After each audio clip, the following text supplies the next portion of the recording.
আসসালামু আলাইকুম, hello viewers, welcome back to my channel. চলে আসলাম নতুন আরেকটা ভিডিও নিয়ে আপনাদের সাথে কিছুক্ষণ আড্ডা দিতে। আশা করি সম্পূর্ণ ভিডিওটি জুড়ে আপনারা আমার সাথেই থাকবেন। ভিউয়ার্স, একটা জিনিস মিলিয়ে দেখবেন, কোনো মানুষ যখন বিপদে পড়ে তখন একটার পর একটা বিপদ তাকে ঘিরে ধরে, চারিদিক থেকে বিপদ তাকে ঘিরে ধরে। আমার অবস্থাটাও এখন ঠিক একই রকম হয়েছে। গত 15-20 দিন ধরে একটার পর একটা দুঃসংবাদ আমাকে শুনতে হচ্ছে। এগুলোকে বিপদই বলা চলে। এই তো এই ডিসেম্বরের 3 তারিখেই আমার শাশুড়ি মারা গেলেন। তো এটা অনেকটা আমার শ্বশুরবাড়ির বড় জামাই হিসেবে আমার জন্য একটা বিপদই বা অনেক বড় দুঃসংবাদ। এটা আমার পরিবারে কতটা প্রভাব পড়তে পারে সেটা আপনারা একটু চিন্তা করে দেখেন, বা এটা আপনারা খুব সহজেই বুঝতে পারবেন। এরপরে আবার তার 3-4 দিন পরে, মনে হয় 8-9 তারিখে, আমার main channel Kibria victim father চ্যানেলে স্ট্রাইক খাইলাম। 2 সপ্তাহের জন্য আমি সেখানে কোনো ভিডিও আপলোড করতে পারতেছি না, বা পারবো না আর কি।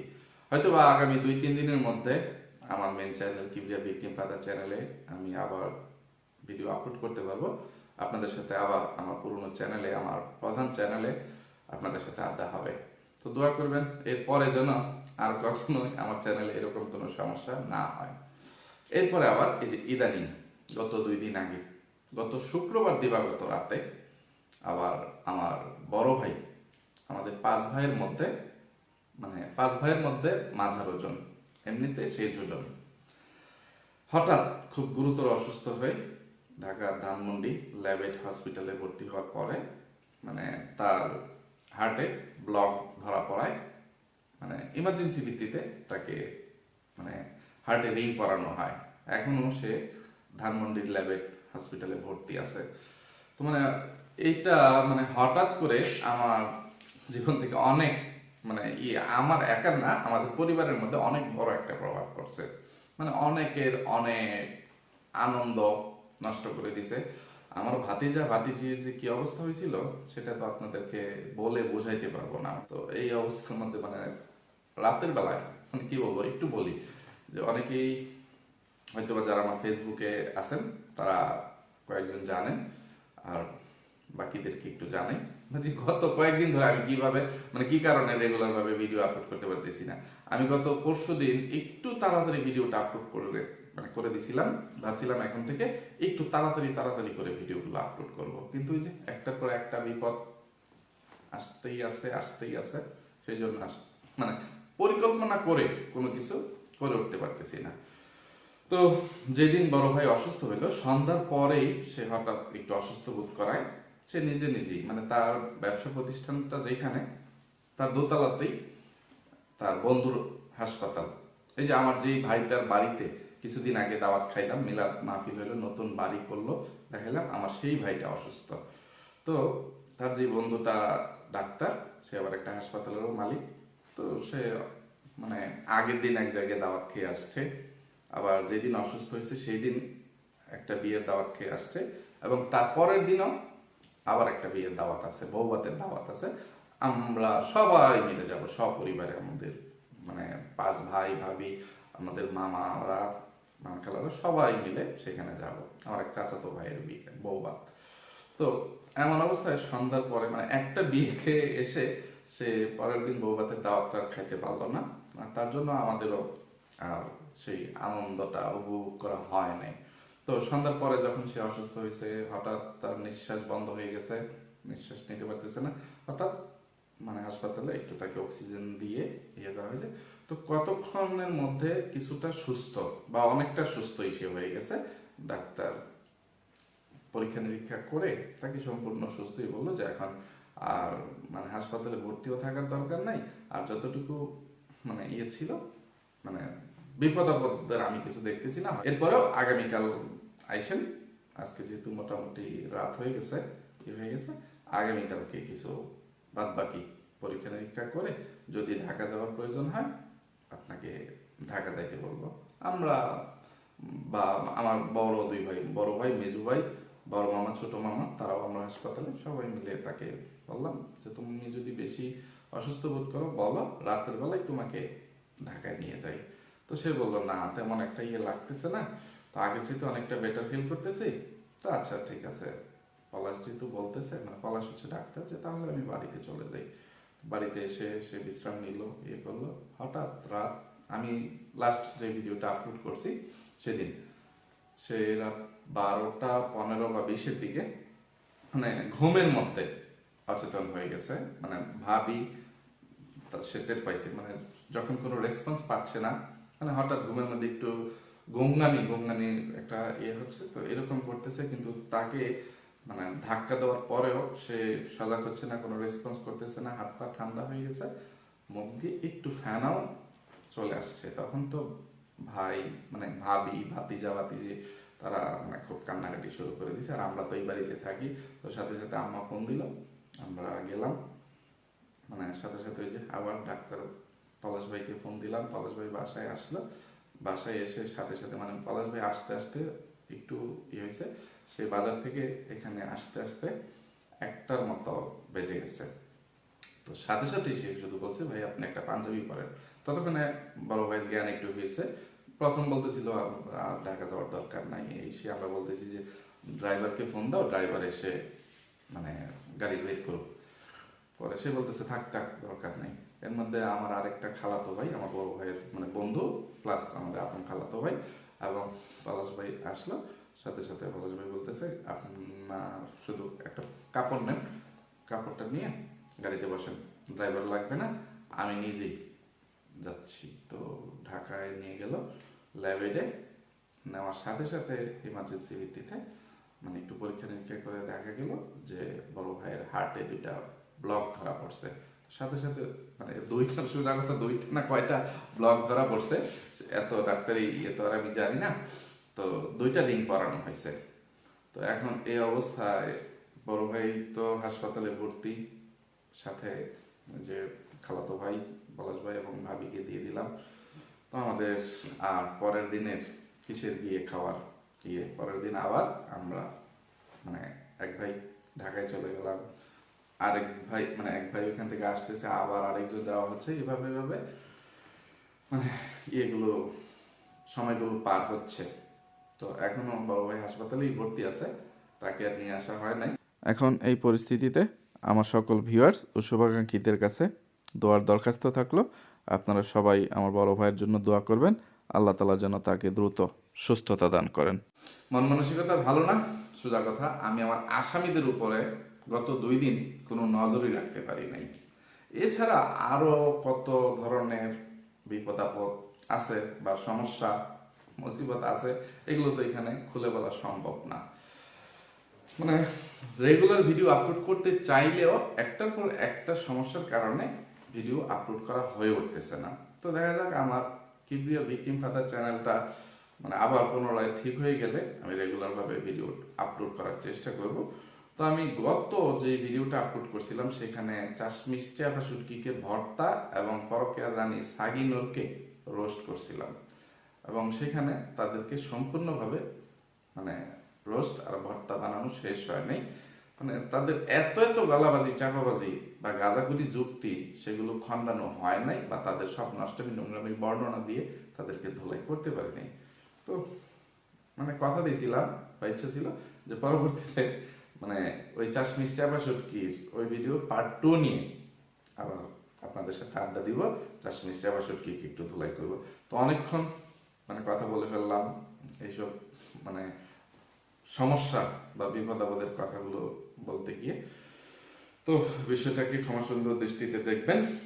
আর এতক্ষণ পর্যন্ত যারা ভিডিওটা দেখছেন তারা অবশ্যই এতক্ষণে আমার ভিডিওতে অনেকে লাইক দিয়ে দিয়েছেন, আমি মানে বিশ্বাস করি। আর যারা এখনো পর্যন্ত লাইক দেন নাই তাদের কাছে অনুরোধ থাকলো অবশ্যই আমার ভিডিওতে একটা লাইক দিয়ে দিবেন। লাইক নিয়ে কেউ কৃপণতা করবেন না। আর যারা আমার চ্যানেলটি এখনো সাবস্ক্রাইব করেননি তাদের সবার কাছে অনুরোধ থাকলো আমার ভিডিও সবসময় দেখতে চাইলে আমার চ্যানেলটি সাবস্ক্রাইব করে দিয়ে পাশে থাকা ছোট্ট বেল আইকনটি বাজিয়ে দিয়ে অল নোটিফিকেশন চালু করে দিবেন, যেন আমি ভিডিও ছাড়ার সাথে সাথে আপনাদের কাছে নোটিফিকেশনগুলো পৌঁছে যায়। আর এখন থেকে সম্পূর্ণ ভিডিওটা খুব মনোযোগ সহকারে না টেনে দেখতে থাকুন। টেনে টেনে দেখলে অনেক গুরুত্বপূর্ণ বিষয় মিস হয়ে যাবে, তখন আবার অনেক কিছুই আপনাদের অজানা থেকে যাবে। তো এই একটাকে ধুলাই করতে গেলে আরেকটা চোখের সামনে চলে আসে। শুরুতে ওই বাপ ছাড়া তানু মণ্ডলকে একটু চত্থাপ্পর দিয়ে মানে ছেড়ে দিই, তারপর একটা বাসটকির বিষয়ে আসতেছি। এই বাপ ছাড়া তানু মণ্ডল যে ধরনের একটা টাইটেল থাম্বনেল দিছে ভিউয়ার্স, সে নাকি আবার ইন্টারমিডিয়েট বা এইচএসসি পাস করে ফেলছে। এই যে রিসেন্ট এইচএসসি পাস করে ফেলছে, আর টু পাস ওটু রিস্কা পাস করছে। না হলে এইসব ফকিন্নির বাচ্চারা, এইসব বাচ্চারা, রিসোর্টের রানীরা, তানু মণ্ডলরা জীবনে কোনোদিন এই মানে মূর্খের বাচ্চারা, এইসব পাটক্ষেতের রানী, রিসোর্টের রানীরা জীবনে কোনোদিন পড়ালেখা করে পাস করার যোগ্যতা এদের নাই। কি ধরনের থাম্বনেল ও টাইটেলটা দিয়েছে দেখেন, এটা কি লিখছে, এটা তো আমি কিছুই বুঝলাম না। কে কাকে কি উপহার দিল, ভিডিও না দেখলে কিছু বোঝার উপায় নাই। আর তাদের ভিডিওর ভিতরেও মানে টাইটেল থাম্বনেলের সাথে তো কোনো মিল থাকে না। আপনারা থাম্বনেল দেখেন, ছোট ভাইয়ের জন্মদিনে দোলা ভাইকে উপহার দিল শালা বাবুকে। আচ্ছা, দোলা ভাইকে উপহার দিল শালা বাবু, যদি এরকমটা হইতো তাহলে এটা বুঝে নিতাম যে শালা তার দোলা ভাইকে উপহার দিছে, বা দোলা ভাই উপহার দিল শালা বাবুকে, তাহলেও বুঝে নিতাম। কিন্তু কি, এই যে টাইটেলটা আবার বলি যে ছোট ভাইয়ের জন্মদিনে দোলা ভাইকে উপহার দিল শালা বাবুকে, দোলা ভাইকে উপহার দিল শালা বাবুকে।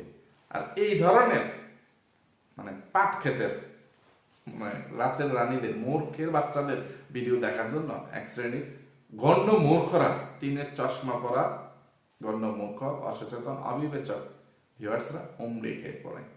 এইসব ফকির মিসকিনদেরকে, ছোট লোকের বাচ্চাদেরকে তেল মেরে মানে অসচেতন হয়ে কিছু যে টাকা বা ডলার ইনকাম করার সুযোগ করে দিচ্ছেন। কি যে বলবো, আমার আর বলার ভাষা নাই। আর কিভাবে এদের পরিচয় দেওয়া যায়, আমি অনেক ইয়েভাবে একদম খাস বাংলায় বুঝিয়ে বলার চেষ্টা করছি, সবাইকে সচেতন করার চেষ্টা করছি, সজাগ করার চেষ্টা করছি, আমি পারি নাই, আমি ব্যর্থ। আর কিভাবে আপনাদেরকে বললে আপনারা এইসব মূর্খের বাচ্চাদেরকে, এইসব জঘন্য চরিত্রের রাতের রাজারানীদেরকে, রিসর্টের রাজারানীদেরকে আপনারা বয়কট করবেন বলেন তো? তো ওই যে মূর্খের বাচ্চা শালা দুলাভাইকে না, দুলাভাই শালাকে, কে যে কাকে দিল তার ভিডিও দেখার মতন সময় আমার হাতে ছিল না, তাই মানে আজারা দেখি নাই। এবার চাশমিশ চাপাচুকি গত ভিডিওতে যেই ধুলাইয়ের জন্য সে ছাড় পেয়ে গেছে, সময়ের অভাবে তাকে ধুলাই করতে পারিনি, ওই ইয়ের জন্য একটু ধুলাই করে নিই। চাপাচুকি ফৈনির ঘরের ফৈনি সিয়ামিকা চাপাউটকি। আচ্ছা, তুই যে সেদিন তো ভিডিওতে মানে গলাবাজি চাপাবাজি করে গেলি, আমাকে যেন আল্লাহ তাআলা আমার ভাইয়ের বউয়ের এবং ভাইয়ের মেয়ের মানে ছায়াও না দেখায়, বা আমার ছায়াটা যেন তাদের উপর না পড়ে, বা তাদের ছায়া যেন আমার জীবনে না পড়ে, তাদের চেহারাও আমি আর জীবনে দেখতে চাই না, বা আমার চেহারা তাদেরকে আর কোনোদিন দেখাবো না।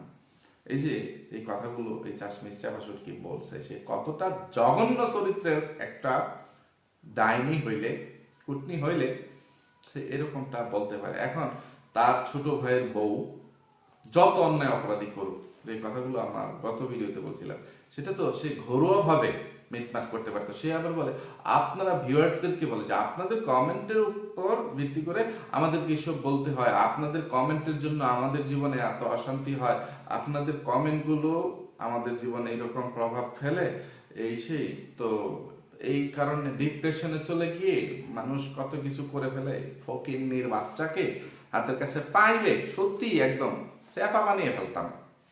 ফকিন্নির বাচ্চা, তোরা তোদের পারিবারিক সব সমস্যা ইউটিউবে এসে তোরা নিজেরা মানে ঢোল পিটিয়ে পিটিয়ে বলবি, কার সাথে কার কাজ্জা, আজকে জামাইয়ের সাথে কি নিয়ে ঝগড়া হলো, আজকে শাশুড়ির সাথে কি নিয়ে কথা কাটাকাটি হলো, অমুকের সাথে আজকে জালের সাথে দেবরের বাবার সাথে কি নিয়ে কাজ্জা ঝগড়া হলো, মান অভিমান হলো, এগুলো তোরা একটু বলবি। তারপরে সেখানে ভিউয়ার্সরা যখন উচিত কথা বলে তোদেরকে ধুলাই করবে, তখন আবার বলতে আসবে আপনারা সবটুকু না জেনে না বুঝে কেন এই ধরনের কমেন্ট করেন, এগুলো মানুষের জীবনে অনেক প্রভাব ফেলে, মন খারাপ হয়, আপনারা তো কমেন্ট করে চলে যান। ফকিন্নির বাচ্চা, তোর ভাইয়ের বউয়ের সাথে কি হয়েছিল না হয়েছিল এইগুলো কি কোনো ভিউয়ার্সরা তোদের বাড়িতে গিয়ে দেখে আসছিল?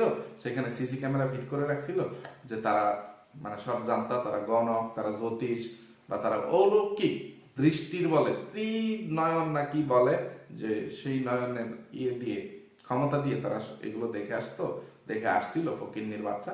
তোরা এসে এসে একজন আরেকজনের ব্যাপারে বদনাম করবি, আমার ভাইয়ের বউ যে কাজটা করছে এটা ঠিক করে নাই, তার ছায়া আমি আর জীবনে দেখবো না, ফকিন্নির বাচ্চা।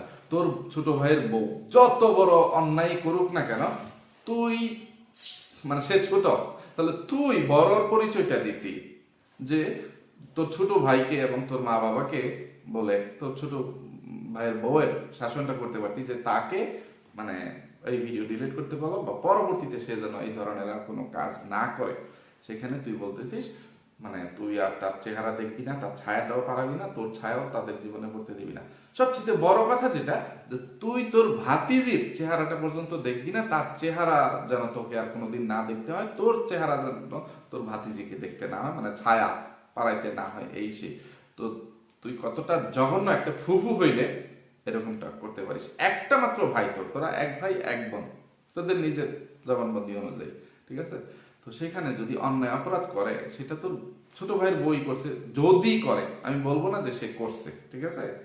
আমি মনে করি যে সে তার দিক থেকে ঠিক, তুই তোর দিক থেকে ঠিকই ধরলাম, ঠিক আছে? এরপরেও তুই ঠিক না, কারণ তোর বিয়ে হয়ে গেছে, তুই পরে থাকবি তোর শ্বশুর বাড়ি নিয়ে, তোর শ্বশুর বাড়িটা তোর স্থায়ী ঠিকানা।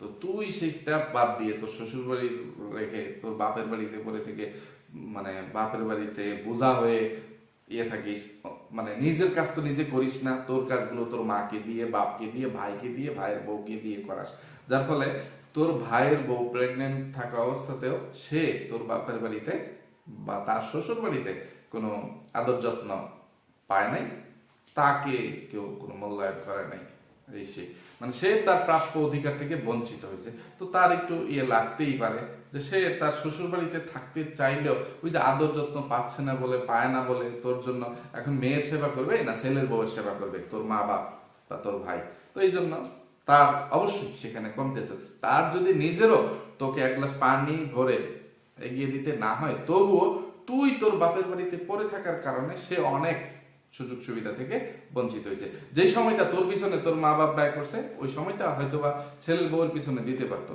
এটা তো তুই একটা বোঝা বা তার জন্য একটা সমস্যার কারণই। আবার তুই বলিস আমার জন্য আমার ছোট ভাইয়ের বউয়ের কি অসুবিধা হইতে পারে, আমি কি তার করলে ওইটা থাকি, এই থাকি সেই থাকি, যে আমি আমার বাপের বাড়িতে পড়ে থাকলে তার সমস্যা হবে, এটা আমি মানি না। ফকিন্নির বাচ্চা গেল তো একটা। তারপরে সে যদি দোষীও হয়, সোজা কথা, দোষ করলে সে করছে, তার নবজাতক শিশু তো কোনো দোষ করে নাই, বা তার মুখে কোনো বলিও ফোটে নাই, সে কোনো কথা বলতে পারে না, দুনিয়ার কিছুই সে এখনো বোঝে নাই, মানে 3 মাস বা 1 মাসও হয় নাই একটা শিশু বাচ্চা, তুই তার চেহারা দেখবি না, তার ছায়া পারাবি না, তোর ছায়া তার উপর পড়তে দিবি না। তো কতটা জঘন্য চরিত্রের ডাইনি হইলে তুই এইরকম কথা বলতে পারিস? এটার জবাবটা তুই একটা ভিডিওতে এসে দিয়ে যাস। তোর ভাই তো তোর সাথে কোনো অন্যায় করে নেই, তাহলে তুই তোর ভাইয়ের মেয়েকে এইভাবে তোর মানে ফুফুর আদর ভালোবাসা থেকে কি কারণে বঞ্চিত করবি? অবশ্য বঞ্চিত করাটা তোর ভাতিজির জন্য অনেক মঙ্গলজনক, যে এইরকম ডাইনি ফুফুর ছায়া তার উপর পড়লে হয়তোবা তার কোনো অমঙ্গলই হবে। যে ফুফুর মন মানসিকতা এতটা নোংরা, এতটা জঘন্য, আমি দোয়া করি ওই রকম ফুফুর চেহারা যেন ওই নবজাতক শিশুকে দেখতে না হয়।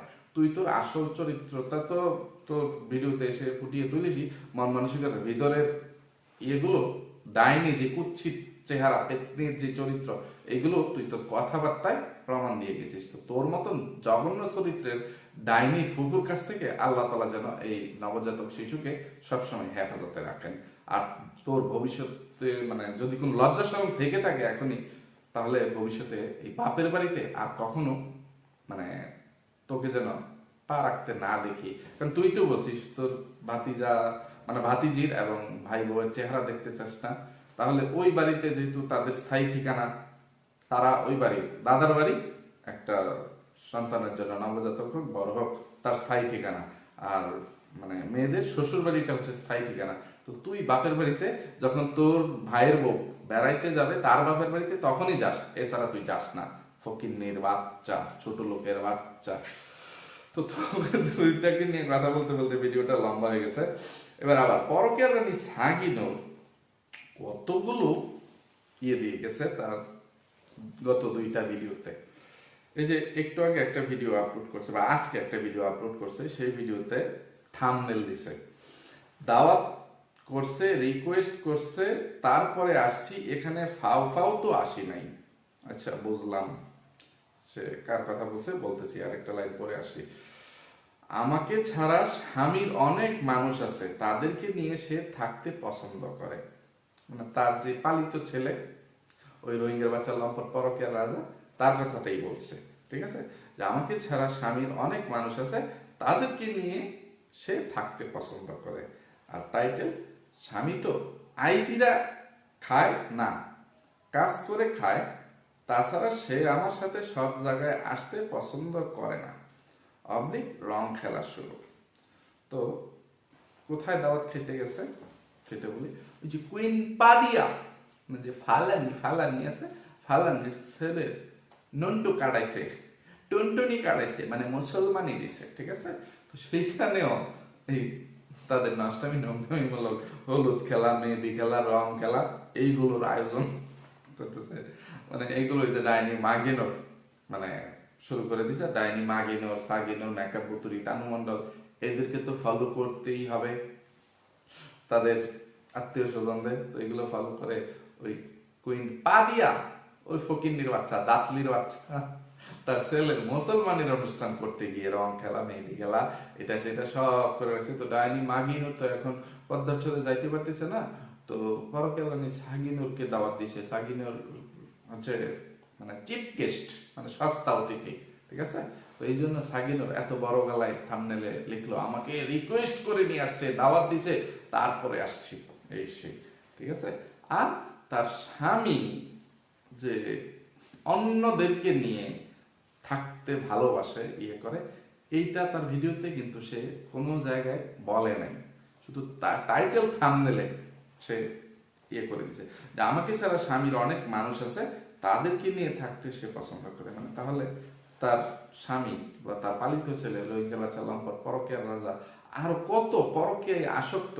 এখন এগুলো তথ্য প্রমাণ যদি আপনাদেরকে দিতে যাই, মানে আমার অনেক সময় লাগবে। এইটার উপর কথা বলতে বলতে, এইসব তথ্য প্রমাণ দিতে দিতে রাত পেরিয়ে যাবে, তবুও তার নষ্টামি নোংরামির মানে তথ্য প্রমাণ দেওয়া শেষ হবে না। এটা তো মানে পরকীয়া রানী সাগিনুরের সাথে এই রোহিঙ্গা বাচ্চা লম্পট পরকীয়া রাজা কি কি নষ্টামি নোংরামি করে মানে পরকীয়া রানীর জীবনে আসছে, পরকীয়া রানীর সংসার নষ্ট করছে, এটা তো আপনারা জানেনই।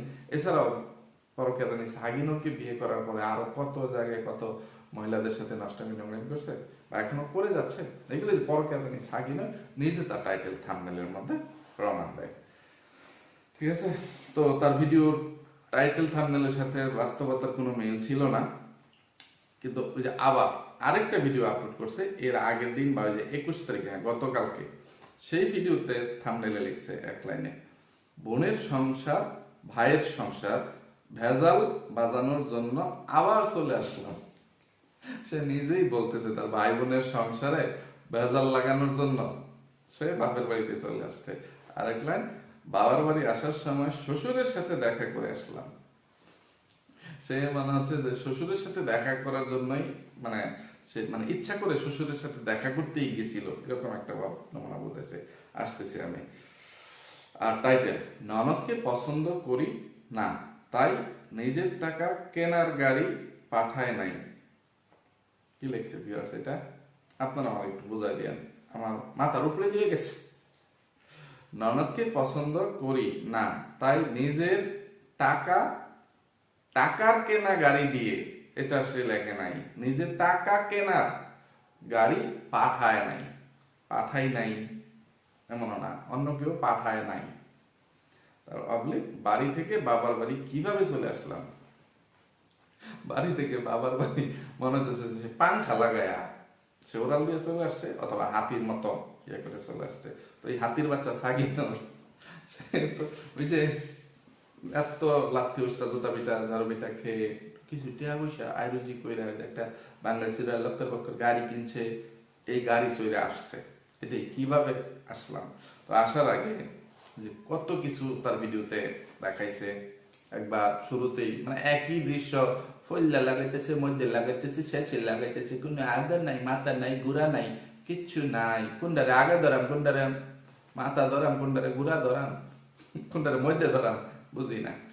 তো শুরুতেই তার যে এই যে হাতির মতো ননদটা আছে, ওই ননদের ইয়েটা দেখাচ্ছে, বলতেছে আমার ননদ অভিযোগ দিছে বা আমার সাথে রাগ করছে, আমি নাকি আমার কেনা গাড়ি দেখা তার বাইরে গাড়ি দিয়া পাঠাই নাই তারা নেওয়ার জন্য। এই যে সারিকা বা মরিয়ম, সাক্ষী মরিয়ম রেজি গায়ে দেখেন এই সেই তাহান ওই রাতের রানী মানে ফারুকের রাজার বোন, ওই মুটকিয়াতেই সে বলতেছে না ভাবি আমি আপনার উপর রাগ করছি না, আমি আমার ভাইয়ের উপরেই রাগ করছি। আমার বাইকে লিখে গাড়ি দিয়ে আইলে না ফৈনের ঘরে হয়নি, তার গাড়ি বার ফুটকিয়েছে ফৈনের ঘরে হয়নি। আগে বালা মতো ফারুকের রানী সাগিনের জন্য তার পাশা সামনে দেশ তলা দেশ বেচ্চা এত মানুষের লাত্তিউসটা খাইয়া গাড়ি কিনছে, তুই আর মানে আরো বেশি বেশি কাস্টমার আমার। তো টেহার পরিমাণ কম তো চলে তো হয়নি ফারুকের রানী সাগিনের, তো মানে অনেক কষ্ট মানে এই পর্যন্ত আইছে। তারা ফারুকের রানী সাগিনের মতন জীবনে এত স্ট্রাগল কইরা পরে তারপর ফুটকিল ইয়া মানে আটকলা বাসের গুতা খায় গুসা খায় ক্ষত বিক্ষত করে পরে গাড়িতে বসার ইয়া করিস ফকিন্নির বাচ্চা। তো ফারুকের রানী সাগিনের এইগুলা একটা যুক্তি দেখাইতে আসছে। আবার ওই যে তাহার কি বলবো কথা কইতে কইতে আমার ভিডিও লম্বা হয়ে গেছে গা, তার শ্বশুরের সাথে দেখা করতে আসলাম বা শ্বশুরের সাথে দেখা করে আসলাম, এরকম একটা ইয়ে দিছে যে বাবার বাড়ি আসার সময় শ্বশুরের সাথে দেখা করে আসলাম। এই চিটারের বাচ্চা সাগিনের বাচ্চা, তুই তোর শ্বশুরের সাথে দেখা করে আসছিস বা কোনটা তোর শ্বশুর এইটাও কি তুই পরিচয় দিছিস যে এটা তোর শ্বশুর? হ্যাঁ, একটা লোকের ছবি থাম্বনেলে দেখা যাচ্ছে এবং ভিডিওর মধ্যেও দেখাইছিস, কিন্তু এটা যে তোর শ্বশুর এটা কি তুই একবার ভিডিওর মধ্যে বলছিস বা তাকে তুই তোর বাপ বা শ্বশুর হিসাবে পরিচয় দিছিস যে ভিউয়ার্স দেখেন এটা আমার শ্বশুর, আপনাদের সাথে পরিচিত করিয়ে দিলাম। তো শ্বশুরের আছে না নাই এইটা নিয়ে কত ভিউয়ার্স কত কৌতূহলী হয়ে তোদেরকে এই পর্যন্ত কত কমেন্ট করলো, কোনো কমেন্টের জবাব দিস না তোর শ্বশুর জীবিত না বিবাহিত, ঠিক আছে? মানে মৃত বলবো না, মানে যেহেতু তোর শাশুড়ির সাথে সংসার করতেছে না, তোর শাশুড়ি আলাদা আরেক জামাইয়ের সংসার করতেছে, তোর শ্বশুর আরেক জামাইয়ের সংসার করতেছে। তো দাদা শ্বশুরের বাড়িতে গেছিস, আসার সময় শাশুড়ির বাড়িতে গেছিস, সেখান থেকে ফিরে আসার সময় তো মানে দাদা শ্বশুরের বাড়িতে গেছিস, তাদের সাথে মানে শুধু মানে হাই হ্যালো সম্পর্কটা আছেই আছে। তো দাদা শ্বশুর সাংসারিক গৃহস্থলী কাজকর্ম করতেছে, মাছ কাটতেছে, ফাঙ্গাস মাছ সিলকাপ মাছ কাটতেছে, দাদি শাশুড়িকে হেল্প করে দিচ্ছে। পুরুষ মানুষটা মানে ইয়ে করবে, আচ্ছা ওইগুলো নিয়ে কথা বলতে গেলাম না। তো সেইখানে দাদা শ্বশুরের বাড়ি ঘরের অবস্থা, মাছ কাটতেছে, এটা সেটা দেখাচ্ছিস গেল একটা। তো সেখান থেকেও চলে আসার সময় একটা লোকের সাথে দেখা হয়েছে যে থাম্বনেলে যে লোকটার ছবি, ওই লোকটা আসছে পরে ওই লোকটা বলতেছে বাড়িতে আসতে পারলা না, বাড়িতে যাইতা, এই সাগিনের বাচ্চা পরকের রানী তুই ওই লোকটাকে গালি দিলি, এই শালার ভাই শালা, মানে তোর বাড়িতে কেন যান, তুই কোনো খোঁজ খবর নিছিস, তুই যাইবার কইছাস? এই লোক যদি তোর শ্বশুর হয়ে থাকে তুই তাকে কিভাবে শালার ভাই শালা গালি দিতে পারিস, তুই তো গালি করতে পারিস? ছি ছি ছি। আবার সেইখানে ওই জুনিয়র পরকীয়ার রাজা সে আবার পরিচয় করে দিচ্ছে, তার বাপকে তো পরিচয় করে দেয় নাই, মানে বাপের যে নতুন বিয়ে করা সংসারে আরেকটা ছেলে হয়েছে, আমি এখানে স্ক্রিনে ছবি দিয়ে দিব, তো ওইটাকে দেখিয়ে পরকীয়া রানী সাগিনের সাথে পরিচয় করে দিচ্ছে। এটা হচ্ছে আপনার সবচেয়ে ছোট দেবর, পরকীয়া রানী সাগিনের সৎ শাশুড়ির কয়েক সন্তান, এই সেই। তো এটা ভিডিওতে টাইটেল বা থাম্বনেলের মধ্যে লিখতে পারছিস যে শ্বশুরের সাথে দেখা করে আসলাম, শ্বশুরকে সেটা তোর পরিচয় করিয়ে দেওয়া উচিত ছিল না? তুই কয়দিন ধরে গোসল করিস না, মানে আবার কয়দিন করবি না, সাথে দিয়ে পাড়ির মতন গন্ধ করতেছে, ডাইনি পিশাচিনীদের মতো গিদরের মতন গন্ধ করতেছে, এইগুলো বলতে পারিস যে রং খেলার পরে গোসল করাম, আজকে গোসল করছি না, কালকা করছি না, আজকে আর করতাম না, ওই দাসলি ফালানির বাড়িতে রং খেললা পরে গিয়ে গোসল করাম, তারপর গাড়ির মধ্যে ঘুমাইতেছিস ইয়ের মতো, মানে এইগুলো দেখাইতে পারিস। তো যেইটা টাইটেল থাম্বনেলের মধ্যে শিরোনাম দিছিস ওই ব্যাপারটা বিস্তারিত ক্লিয়ার ভাবে বলতে পারিস না।